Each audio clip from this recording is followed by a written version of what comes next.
Hi friends, அஸ்ஸலாமு அலைக்கும். இப்போ டைம் வந்து 7:10 ஆயிடுச்சு. நம்ம குட்டீஸ் 2 பேருமே எந்திரிச்சு ஸ்கூலுக்கு ரெடி ஆகிட்டு இருக்கிறாங்க.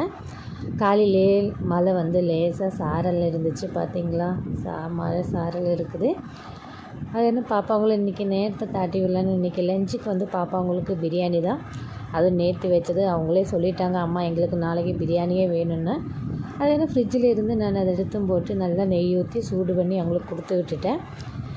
பிரியாணியும் தயிர் சட்னியும் அவங்களுக்கு சாப்பாடெல்லாம் கொடுத்து அவங்கள தாட்டி விட்டு, அதுக்கப்புறம் நான் கொஞ்சம் கட்டஞ்சாயம் வச்சு நானும் இட்லி சாப்பிட்டும் போட்டு, இன்றைக்கி லஞ்சுக்கு வந்து ஒயிட் ரைஸு, கொத்துப்பருப்பு சாறு, உருளைக்கிழங்கு, சக்கக்கூறு, மசாலா கறி. இதுதான் நம்ம வீட்டில் லஞ்சுக்கு. இப்போ பாப்பாங்களும் போகும்போதே லேசாக மழை சாரலாக இருந்துச்சு. இன்றைக்கி பாலக்காடு ஜில்லையில் வேறு ரெட் அலர்ட் கொடுத்துருக்குறாங்கம்மா, நல்ல மழை வரும்னு. நானும் பார்த்துட்டே இருக்கிறேன். சரியான மழை சாரலாக இருக்குது, பார்த்தீங்களா? இப்போ நான் ஒயிட் ரைஸுக்கு எல்லாம் ரெடி ஆகிக்கிட்டேன். அதுக்கப்புறம் பருப்பு சாருக்கு தான் ரெடி ஆகிட்டு வச்சுருக்கிறேன். அது குக்கரில் கொஞ்சம் பருப்பு, ஒரு கிளாஸ் பருப்பு, 3 தக்காளி, பெரிய வெங்காயம், பூண்டு, மஞ்சப்பொடி, மல்லிப்பொடி, மிளகாப்பொடி, உப்பு இதெல்லாம் சேர்த்து இது நல்லா ஒரு 4 விசில் விடுறதுக்கு அடுப்பில் வச்சுருக்கிறேன். 4 விசில் விட்டதுமே நல்லா வெந்துடும். நான் இது கொத்துப்பருப்பு சாருக்கு வந்து நான் தனியாக காய் வேக வச்சுருவேன். உருளைக்கிழங்கு, கத்திரிக்காய், முருங்கைக்காய் அதெல்லாம் தனியாக நான் வேக வச்சுட்டு இருக்கிறேன்.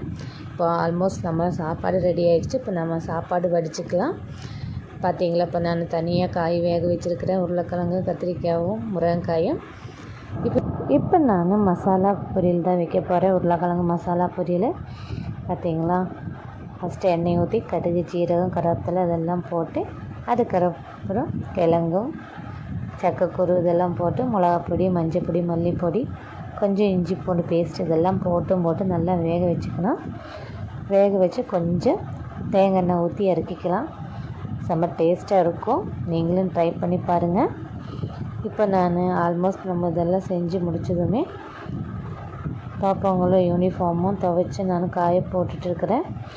இப்போ நம்ம பருப்பு நல்லா வெந்துருச்சு, பார்த்தீங்களா? பருப்பு வந்ததுமே நம்ம காய் இதில் போட்டு ரெண்டும் கூட மிக்ஸ் பண்ணி அதுக்கப்புறம் தாளிச்சிக்கலாம். ஆல்மோஸ்ட் நம்மளோட கொத்துப்பருப்பு சாறு ரெடி ஆகிடுச்சு. செம்ம டேஸ்ட்டாக இருக்கும். இது இட்லிக்கு எல்லாமே நல்லாயிருக்கும். நம்ம கடுகு தாளிக்கும் போதே கொஞ்சம் பெருங்காயத்தூளும் போட்டுன்னா நல்லா வாசமாக இருக்கும், செம்ம டேஸ்ட்டாக இருக்கும். நீங்களும் ட்ரை பண்ணி பாருங்கள். இந்த வீடியோ முடிஞ்சிருச்சு. இது பிடிச்சிச்சின்னா லைக் பண்ணுங்கள், ஷேர் பண்ணுங்கள், கமெண்ட் பண்ணுங்கள், சப்ஸ்கிரைப் பண்ணுங்கள். ஓகே, பாய்.